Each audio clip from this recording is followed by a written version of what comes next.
Hey everybody, welcome back to my YouTube channel. It is me, it is Tony. And if you're new here, welcome. This is my YouTube channel. Like I said, my name is Tony. I am transgender and I love to make videos about my life and just things that are going on. And I've been contemplating making a video for a long time about this topic for maybe a little bit over a year now. Now, I have been around YouTube for a very, very long time. Your sister peaked, I don't want to say peaked, but your girl had moments in the past, that were very, very high. Now, back then, nobody really had a guide on how to become a YouTuber. Like, you just kind of became a YouTuber. You did YouTube. Like, I've been doing YouTube since before it was cool to do YouTube. Like, girl, you can go back 10 years on this YouTube channel and watch me, like, straight out of high school doing YouTube videos. Now, I remember when I came across YouTube, the first few people that I came across was Peacherlude, aka Josh, X Sparkage, Alicia, Alan Blair Fowler, who were super, super OG. Also, Candy Johnson, Fafanet. If you're an OG YouTuber, you know who Fafanet is. 11th Gorgeous, Tiffany D, Dulce Candies, Essie Castaneda. Like, those were all like the OG YouTubers that were like so old school and bomb. I feel like they were around before it was like a thing to, like I said, be popular and like get book deals and shit like that, and makeup brands and stuff. And Julie G also, you guys, and it's Judy time also. So they're just, to me, those are such OG people that I love, and I don't see them ever getting in drama. And you know what's crazy, guys, that I've noticed? If I look back at YouTube through all of that, most of those YouTubers never really got wrapped up in way too much drama. I think that Alan Blair had a little bit of controversy, but I think that's because they were some of the first ones to truly move to LA and do their own thing. But honestly, I feel like they were people that have paved the way, exactly like Makeup Geek, for example. Now, all of these new YouTubers, I feel like it's turned into such drama all the time. Like, it's it's not even a beauty community anymore. It's like a drama community, and I think that's what actually made YouTube not fun anymore. Like, I remember going to parties, okay, guys? Like, I used to go to the parties back in the day. Your girl was I was at one of the first ever Gerard Cosmetics party. It was at Jen Gerard's house. Love Jen the most. Shout out to Pretty Little Miss Grace, because Pretty Little Miss Grace is the one, honestly, you guys, that put me up on game on meeting other YouTubers. She has always been somebody who I know I could text for the most part, and we can just have conversations. I've always really, really cared for Grace. I've always had her back. Whatever she needs, if she ever needs me, girl, I'm here, text me. She's one of the OG YouTubers that I love. And she took me to Jen Gerard's house for the first time. And they had a party. It was her, me. There were so many YouTubers there. I remember that's when I met Trisha Paytas. I met Arika Sato. I forgot a couple of the other people that were there. Like, I met so many people at that party. And we all just kind of hung out. Like, a lot of them left. And then maybe, I want to say, like 10 of us stayed. And we all just sat around Jen's kitchen and just chit-chatted and hung out. And I remember Jen giving me her number. I remember her card, and was like, if you ever need anything, here's my info, like, call me. And this was kind of when they were still Whitening Lightning before they transitioned into Gerard Cosmetics.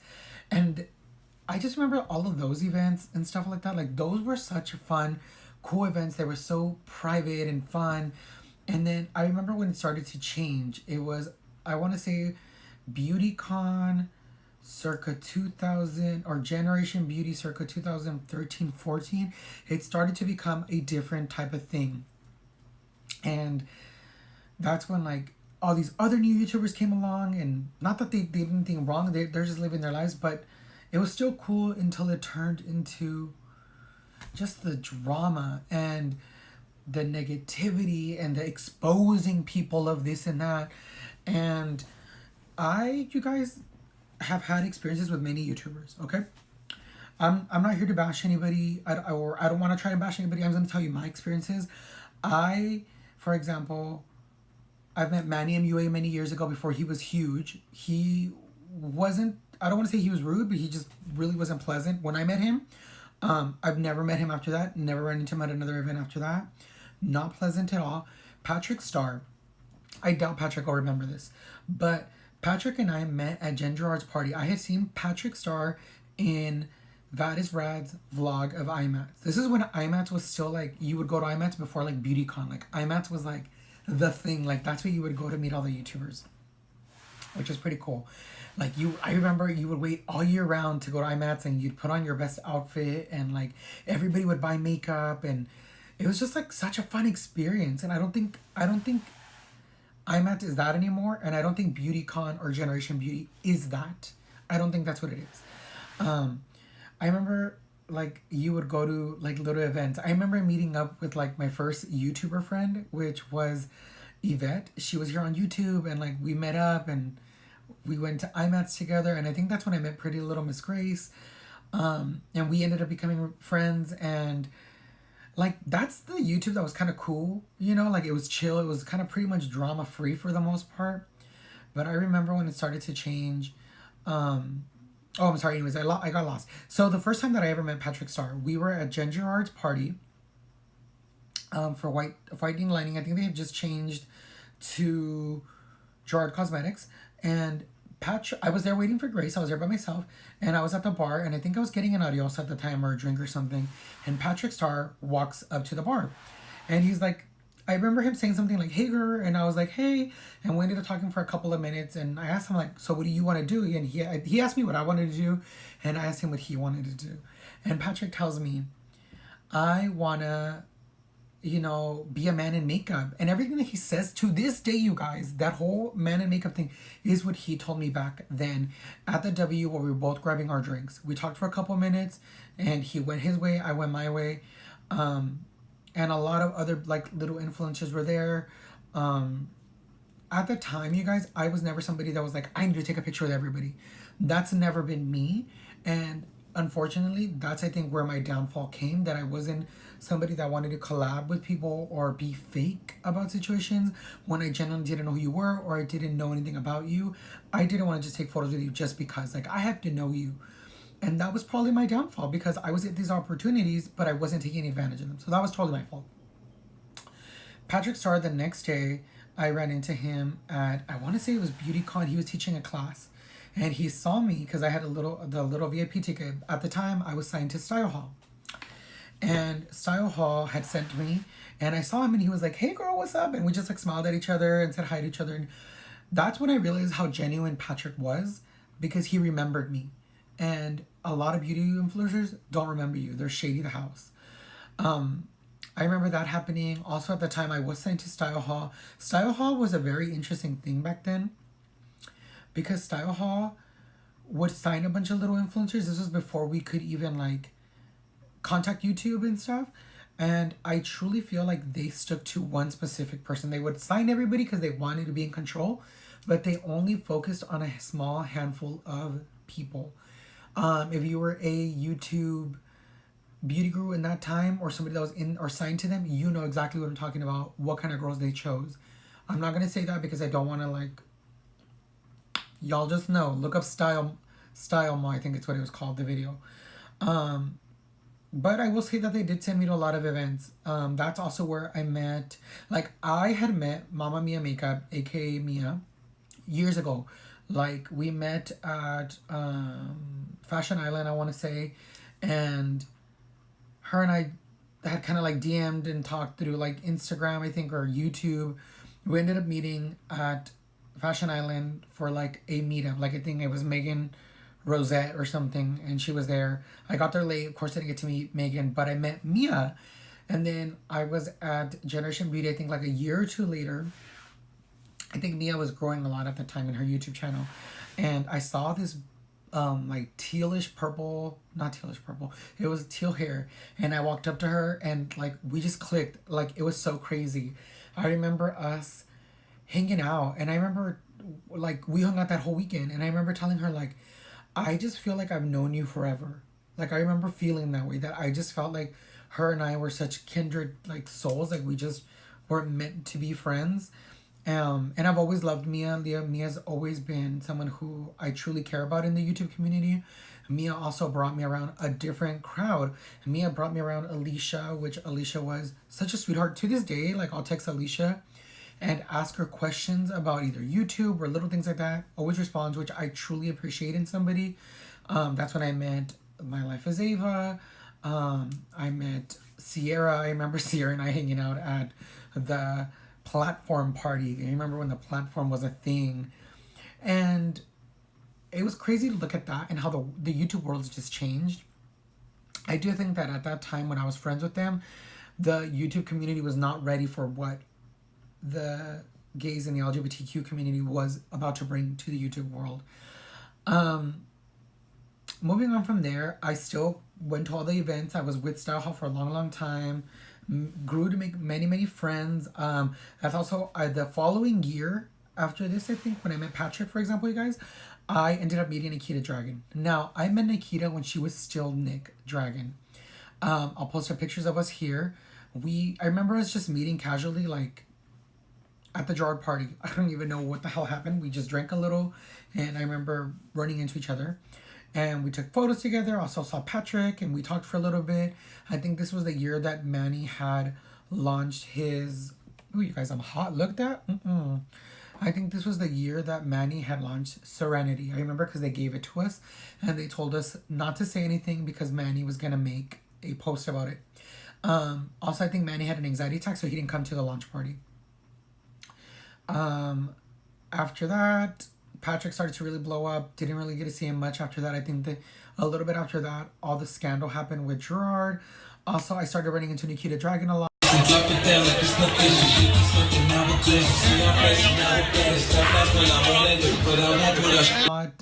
when she started rocking the pink hair a lot.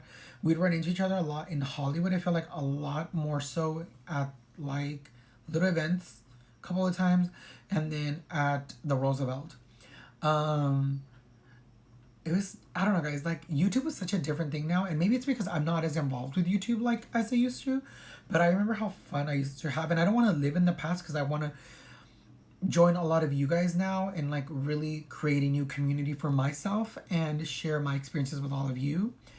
But it's, I don't know, it was just a different time.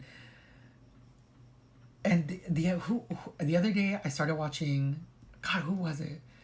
I remember I went back and started watching like Juicy Star 07 and old G YouTubers that I just enjoyed, and like I had like the best time. Like even like when I think about now, guys, like I have been blessed so much with YouTube, and yeah, maybe YouTube is not my full-time career, but maybe that's not what the universe wants for me. But I have been blessed in so many ways that I can look back at YouTube and just see so much of myself and so much of my growth and so much that how I changed. Like people always tell me you changed, and I love that I can look back.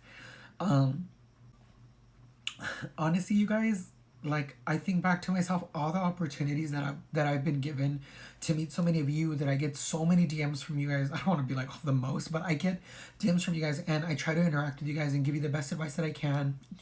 And I just think like how lucky and blessed I've been. Like when I got to do Beauty Blogger Bootcamp, like that was so dope. That was so long ago. And like when I still watch those videos and I think to myself, who was that little boy that was like 20 years old and taking these crazy opportunities? I remember when I did Beauty Blogger Bootcamp, like I think me and Leah were like the youngest ones, and everybody that was there that was on that show basically lived in LA. A lot of them were like 26, 27 at the time.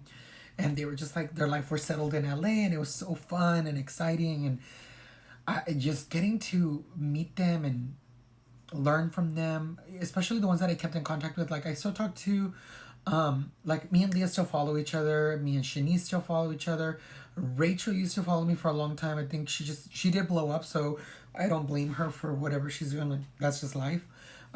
Giselle and I used to actually hang out for a little bit afterwards, and it was really, really cool to see what that really brought a different thing to my, like a totally different just environment to my life, which is so dope. And it's an opportunity that I got to do. Like I got to do a little reality TV show when I was really young. And like I said, just going to all of the events, and you guys, I'll never forget my first huge goodie bag. It was me, Mia, Alex, and we went to the NYX party. It was like a New Year's Eve party. And this is like, so in the beauty world, the way that they have it, that they do it is they have all of like the Thanksgiving parties like a week or two before Thanksgiving. The same with the Christmas parties. Oh, I'm falling. They have the parties a little bit ahead of time. Just because obviously people in LA leave town. And I remember we would go to the style hall parties and they'd be like packed, or like you could barely walk because there were so many people in the at the style hall offices back then. And you know what's so funny? Like when I think about style hall for how they treated a lot of their influencers back then, how much they fell. Like when I'm being 100% honest, I mean I don't know a lot, but this is just from me going to events. But I remember you would go to the style hall parties and it was swamped. You couldn't even walk. One year I went. It was me and Alex. We went together, and I think there's like a vlog. He used to have a vlog about it. I don't know if it's up anymore, but me and Alex used to hang out for a while, and we went to the party, and there was literally maybe like I want to say maybe 10 or 20 people at this party. When back in the day those parties used to get filled with like 90 people. That doesn't sound like a lot, but it's a lot of people in their offices. And I remember that that's when I realized Style Hall kind of just started to die out, and I just didn't want like I didn't end up re-signing with him ever again. I also remember doing like the NYX Face Awards, you guys. Like that was so crazy. When I think now, I'm like, damn, like that really catapulted me into so much more of the beauty world. Also, that was the time when like Charisma Starr like had turned YouTube tutorials into like a different thing. Like it wasn't just like you're doing your makeup. You got really into it and created like a set for your videos. Like things like that. It's crazy how much YouTube has changed. I know I'm being probably really nostalgic about this shit, but that was 1%. Also, like Charisma Starr, I haven't seen her in a while, but such a sweetheart. When I met her in person, she was just like somebody you just felt so comfortable with, and she was so loving, and that's actually that was one of the like nicest persons I think I've ever met in my life. To be honest, YouTube would be great if it panned out or something happened like that. That'd be amazing. But I do feel like YouTube for me is more of a diary now. I just get to upload stuff that I want to talk about. I really haven't made a video where I just kind of sat and literally chatted with you guys. And this is the video type of video that I've been wanting to make for such a long time, you guys. Just to reflect on YouTube and what YouTube's done for me. And for me, YouTube has done so much. Like, I remember the first time I ever got a wig. Oh, I'm all over the place, you guys. I'm sorry. I remember getting my first wigs and, like, all that stuff that used to get sent to me. And I remember back when I used to make hair coloring videos and I used to get hair extensions sent to me, like, once a week to make videos. Like, it's just crazy. But back to getting my first ever, like, PR or goodie bag. It was at the NYX party. It was during Christmas. And once again, it was me, Mia, and Alex. We went. And they gave us the most humongous, like if I can find the photo, I think I still have it. If I can find the photo, I will post it. It was like this bag full of foundations, lipsticks, glitters, like everything you could just imagine was in it. And I look back now and I'm like, fuck, like if I felt so special then, I could just imagine how some of these YouTubers may feel now that PR is such a different thing. That was wild. I remember that. And then I remember when Gerard Cosmetics started becoming Gerard Cosmetics, Joy over at Gerard used to send me like PR packages, and it was so like it was special. It was such a special thing back then. It wasn't like it is now. Like I look at all these people trying to get on PR lists and it's like so thirsty. I mean, and y'all don't get me wrong, I have emailed some companies about wigs, trust and believe, sis. But the way that I think is that stuff like that should be dealt with in private. Like when people post it on Twitter or Instagram, like why are you not adding me to your PR list? Like I think that that's tacky. If I'm being blatantly honest, DM them, email them, be private about it. You don't have to put your whole business out there. I do think that the culture of YouTube now is very like, I want to be this famous celebrity. I want to be this. And literally back in the day, it was just like fun. And you know what's crazy? My cousin called me a couple weeks ago when the James Charles drama was going on and tells me, dude, what's up with James Charles? And I was like, girl, I know. And she was like, remember back when we used to just like make videos for fun? And it was just like, we would get together and like, it was like our fun special time. And like you guys back in the day, I thought I was putting all this effort into videos. And like, that's the fun YouTube. When people used to make videos like that, that were just kind of raw and fun, and you would try and explore things. Now it's like drama this and expose this, like I said, and yeah. Also, like, I there's so many YouTubers that I haven't mentioned that I remember hanging out with, and they were so nasty to their fans, and I'm like, peace, bitch. But I don't know. This video was just kind of like a rant video about the beauty community and how it's changed, and probably makes no sense. But if you're somebody who's an OG YouTuber watcher, or watcher of mine, or watcher of other people, or any of the people that I mentioned down below, let me know down below who were your favorite OG video like YouTubers and content creators before it became this like scandal of a world. Let me know down below. And I guess with all that said, y'all, make sure you follow a bitch on Instagram, because she's about to give some wigs away real soon. And yeah, alright guys, if you guys want more videos like this, or just chit chat my life away, let me know down below. Clock it house for this wig, girl. Yes. Okay, let's give her a little moment. Nikita Dragon, who? Girl, I'm coming for you.